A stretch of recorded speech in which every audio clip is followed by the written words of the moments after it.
Hey, it's Tom from Inspiration Metalworks, and in this week's video, we're going to make a set of replacement hinges for my friend Jeremy's wheelchair. Well, a little while ago, my friend Jeremy reached out to me because he had a problem. So I can get some pictures up there, but effectively, the hinges that hold the seat back for his wheelchair, right? So he has a folding wheelchair, so it's easier to get in and out of a vehicle, right? The seat hinges had broken. In fact, this thing was splayed all off to the side.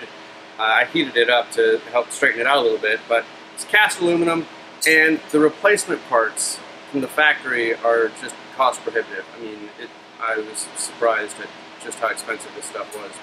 So he originally asked if I could weld them. I looked at it and went, you know, it's easier just to make new ones. So decided to go ahead and do that.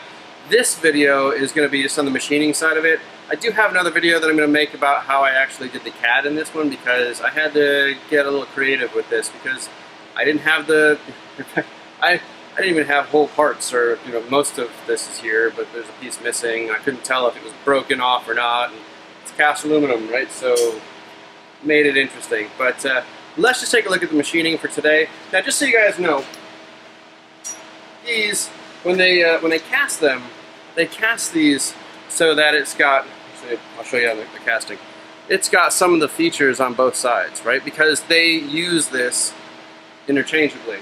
I decided not to do that. I decided to give it a left and a right, and then a flat side, right? So a couple other things that I did different on this is, as you notice, I took some of those weak spots out.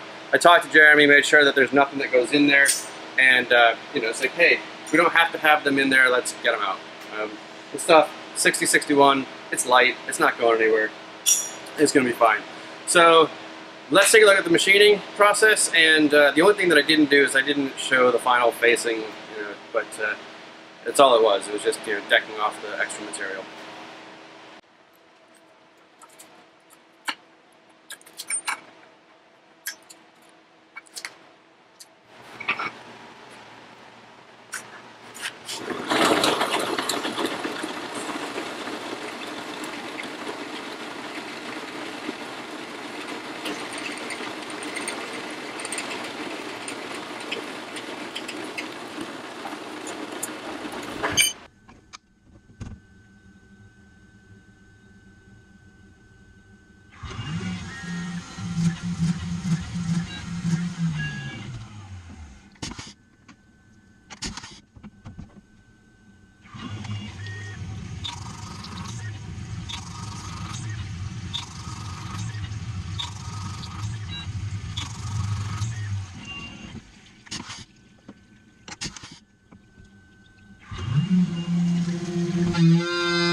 All right, so there you have it. It's an interesting project to do. I got to challenge myself for a few different things. In fact, that video that I took was actually an early version. Just to give you guys an idea, all of these were different steps along the way as I started making these things. So it took me 4 of them before I finally got to a point where I was making them the way I wanted to make them. But that being said, it was a great project. I really enjoyed it, and I tell you, I'm happy to do this kind of thing. You know, Jeremy, he's sometimes people ask me about the company name, Inspiration Metalworks, and it's not Inspirational Metalworks. I'm not trying to inspire anybody else with my metalworks, with my materials, because it's just, it's there. But I'm looking at it from, this is my inspiration, right? Doing these kinds of things is my inspiration. And Jeremy has been an inspiration to me over the years. He's in a wheelchair, and it doesn't slow him down at all. So when my back was bothering me and I was getting down on myself, it's like, oh, hey, it's not so bad, is it? So yeah, so I was really happy to do this for him. This is a little rushed on the video, partly because, well, he's on his backup wheelchair right now, which doesn't really fit him very well, and it's taken me all too long to get these done, so I want to get these out the door and shipped out to him. So thanks again for watching. Thanks for subscribing. Do me a favor. Think about it. What inspires you? Right? Leave a comment. What kind of things inspire you? Because that's what this is supposed to be about. Right? It's not about me. It's about what inspires you guys. So with that, let's call it a day. I'll see you guys soon.